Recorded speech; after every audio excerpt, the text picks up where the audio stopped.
આપનું સ્વાગત છે। હું છું આપનો રાજેશ જોશી।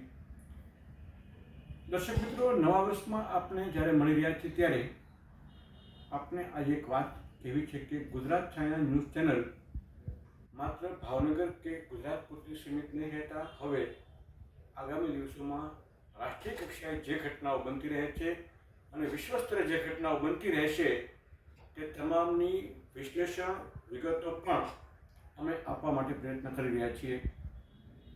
અમારા સોર્સિસ મારફત અમારી પાસે જે ડેટા આવી રહ્યા છે તે મુજબ અમે આપને આ વિગતો આપશું, જે ભાવનગરના જ નહીં પરંતુ રાજ્યના અને રાષ્ટ્રીય નેતાઓના રાજકીય પક્ષોને પણ રસપ્રદ બનશે અને માહિતીસભર રહેશે।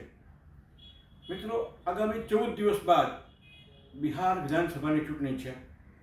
બિહાર વિધાનસભાની ચૂંટણી દેશની રાજકીય સ્થિતિ પર અને કેન્દ્રની સરકાર પર ખૂબ જ મહત્વપૂર્ણ નિર્ણાયક પુરવાર થનારી છે। કેન્દ્રની વડાપ્રધાન નરેન્દ્રભાઈ મોદીની સરકાર અત્યારે નીતિશ કુમાર અને ચંદ્રાબાબુ નાયડુ આ બેના મહત્વપૂર્ણ ટેકા ઉપર ચાલી રહી છે, એ જાહેર વાત છે।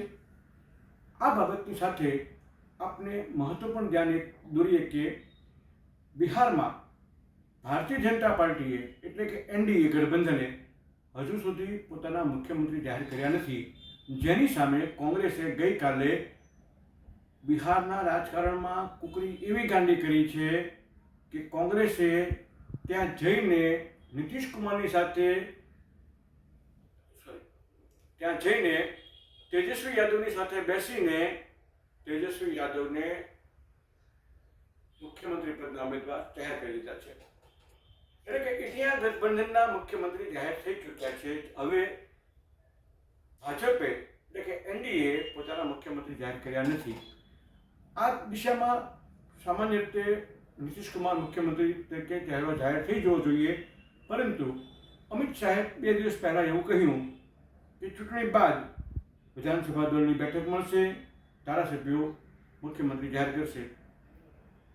અમિત શાહ અહીં ખોટા નથી, એટલા માટે કે કોઈ પણ રાજકીય પક્ષ હોય કે રાષ્ટ્રીય પક્ષ હોય તે પોતાના પક્ષનો માણસ મુખ્યમંત્રી બને તેવું સ્વાભાવિક જ છે, અને આ વખતે ભારતીય જનતા પાર્ટી પોતાનો મુખ્યમંત્રી અહીં બને તેવો પ્રયાસ કરે તેમાં ખોટું નથી। નીતિશ કુમારની વર્તમાન માનસિક સ્થિતિ જે જોઈ રહ્યા છીએ, નેશનલ ચેનલો પર દેખાઈ રહી છે, એ સ્થિતિમાં સ્વાભાવિક જ અમિત શાહની બાબત ખોટી નથી। વિધાનસભા દળની બેઠકો મળે, ધારાસભ્યો મુખ્યમંત્રી ચૂંટે, એ જ સાચી પ્રક્રિયા છે। મુખ્યમંત્રીનો ચહેરો જાહેર કરવાથી ગયા વખત જેવી પરિસ્થિતિ ઊભી થશે। ગયા વખતે ભારતીય જનતા પાર્ટીએ મુખ્યમંત્રીનો ઉમેદવાર જાહેર કર્યો હતો નીતિશ કુમારને। નીતિશ કુમારના ચહેરા પર ચૂંટણી લડ્યું, ભાજપ એની વાતને વળગી રહ્યું। ભાજપે કહ્યું હતું કે નીતિશ કુમાર અમારા મુખ્યમંત્રી બનશે। નીતિશ કુમાર ઓછી બેઠકો લાવ્યા, તેમ છતાં ભારતીય જનતા પાર્ટીએ તેમને મુખ્યમંત્રી બનાવ્યા। ભારતીય જનતા પાર્ટી સિદ્ધાંતોને વરેલી પાર્ટી છે, તે તેના દિશાશૂન્ય મુજબ ચાલી। હવે આજે પરિસ્થિતિ એ છે કે નીતિશ કુમારે ખરેખર સામેથી આવવું જોઈએ કે તમારે તમારો મુખ્યમંત્રી આપો।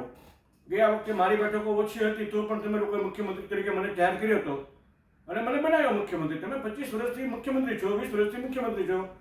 હવે જ્યારે ભારતીય જનતા પાર્ટીની વાત આવે છે ત્યારે સ્વાભાવિક જ નીતિશ કુમારની ફરજ એવી બને છે, કે રાજકારણમાં સૌને મુખ્યમંત્રી બનવાની ઈચ્છાઓ હોય, એ જાહેર વાત છે।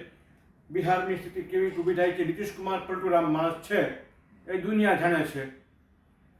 આ માણસને 101 બેઠકો પર ચૂંટણી લડવાની છે, 101 બેઠકો પર ભાજપ લડે છે। હવે આ 101 બેઠકમાંથી જો 40 થી 45 બેઠકો પણ નીતિશ કુમાર જીતી ગયા તો નીતિશ કુમાર પોતે જ મુખ્યમંત્રી બનશે, તે વાત પણ લખીને રાખજો। નીતિશ કુમાર ગમે એના ખોળે બેસી જશે। નીતિશ કુમારને પક્ષ પલટો કરતા કોઈ શરમ નથી, કોઈ સિદ્ધાંતો તેને નડતા નથી, એને માત્ર ને માત્ર મુખ્યમંત્રી પદની ખુશી જ બતાવી છે। સિદ્ધાંતોની સાથે નીતિશ કુમારને કાંઈ લાગ્યું નથી। કહેવાતા આ સુશાસન બાબુ ભૂતકાળમાં ગુજરાતે મોકલેલી સહાય પાછી મોકલી ચૂક્યા છે, તેમ છતાં આજે નરેન્દ્રભાઈએ હંમેશા નીતિશ કુમારને સાચવ્યા છે। એ પણ જાહેર બાબત છે। આ સ્થિતિમાં છેલ્લે 14 દિવસ બાદ ચૂંટણીઓ ગુજરાતમાં બિહારમાં થવાની છે, ત્યારે પરિસ્થિતિ નીતિશ કુમાર માટે ખરાબ એ છે કે અત્યારે નીતિશ કુમાર જે બડે ભાઈની ભૂમિકામાં હતા એ અત્યારે સમકક્ષ થઈ ગયા છે. 101 બેઠકો પર લડે છે.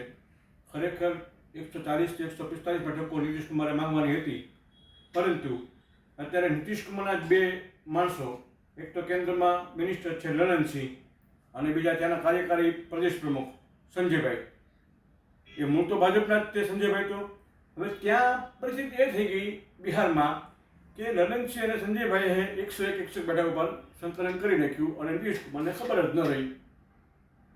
આવી વાત છે. હવે ભગવાન જાણે સાચી ખોટી શું હોય. પણ ગઈકાલે જે વાત થઈ કે તેજસ્વી યાદવ મુખ્યમંત્રી બનશે, અશોક ગેહલોતે જઈને ત્યાં કુકરી ગાંડી કરી નાખી, રાહુલ ગાંધી હાજર ન રહ્યા તે વાત જુદી છે, પરંતુ નીતિશ કુમારે ગઈકાલે સાંજે દાણો દબાવ્યો અને ગઈકાલે સાંજે તેણે એવી વાત કરી કે મને મુખ્યમંત્રી પદે જાહેર કરો. હવે ભાજપ એ મૂળમાં નથી. ભાજપ અહીં આ વખતે પોતાના મુખ્યમંત્રી બનાવવા માંગે છે અને તેમાં પહેલું નામ કેન્દ્રીય ગૃહ રાજ્યમંત્રી નિત્યાનંદનું છે. નિત્યાનંદ કદાચ બિહારના રાષ્ટ્રીય પક્ષના મુખ્યમંત્રી બનશે. 30 વર્ષથી 35 વર્ષ બાદ છેલ્લે જગન્નાથ મિશ્રા કોંગ્રેસના રાષ્ટ્રીય પક્ષના મુખ્યમંત્રી હતા. ત્યારબાદ ભારતીય જનતા પાર્ટીના શીર્ષક નેતૃત્વની પણ ઈચ્છાઓ રહી છે કે બિહારમાં ભાજપની સરકાર બને. આજ સુધી ટેકરાવાળી સરકાર ભાજપે ચલાવી. હવે જ્યારે ભાજપને એવું દેખાય છે કે ભાઈ સરકાર આપણી બને એમ છે, તો તે દિશામાં ભાજપ આગળ વધી રહ્યું છે અને અમિત શાહની ચાણક્ય નીતિ આ દિશામાં સફળ થવા જઈ રહ્યા છે.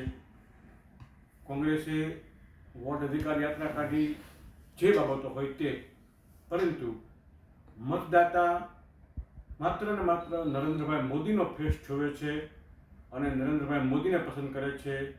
બિહારમાં આ વખતે નવા જૂની થશે, પણ લખી રાખજો, મુખ્યમંત્રી તો નીતિશ કુમાર જ બનશે. અસ્તુ.